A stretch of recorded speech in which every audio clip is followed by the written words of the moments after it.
আসসালামু আলাইকুম সবাইকে ওয়েলকাম জানাচ্ছি মমস কুইন ব্লগে। আমি আতিয়া হোসেন। আজকের ব্লগে আপনারা দেখতে পাচ্ছেন বাঙালির ঐতিহ্য মানে হচ্ছে পিঠা।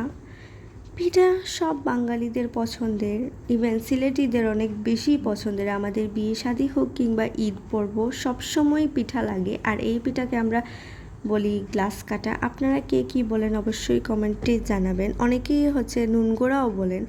আর এই যে এই পাখির জন্য তো আমার ঘরের বাচ্চারা অনেক বেশি পাগল। আমার বোন প্রতি ঈদে বানান ঘরের বাচ্চাদের জন্য, আমার জন্য ইভেন।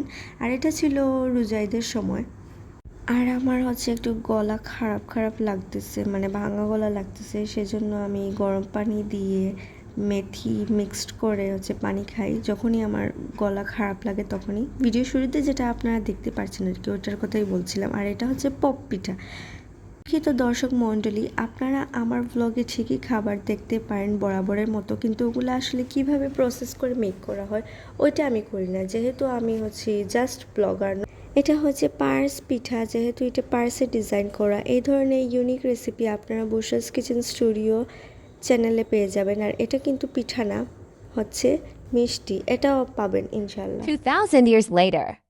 আমার মিরাবটাকে দোলনাতে বসিয়ে দিয়েছি। যাই হোক, এতগুলা কাজ কাম শেষ করে আসলে ঘরে খেতে মোটেও ইচ্ছে করছিল না, তাই লাঞ্চটা বাহির থেকেই পার্সেল করে এনেছি। এই তো কাচ্চি নাইন থেকে কাচ্চি এনেছিলাম, সাথে ছিল বুরহানি আর আমার ফেভারিট চকলেট বিস্কিটগুলো আমি ইভিনিংয়ে খেয়ে নেব। তার আমরা রোজা ঈদে পিঠা সহ আর অন্যান্য ডিশ মেক করছিলাম, সেগুলোও ইনশাআল্লাহ শেয়ার করব। Thank you so much for watching. আসসালামু আলাইকুম, আল্লাহ হাফিজ।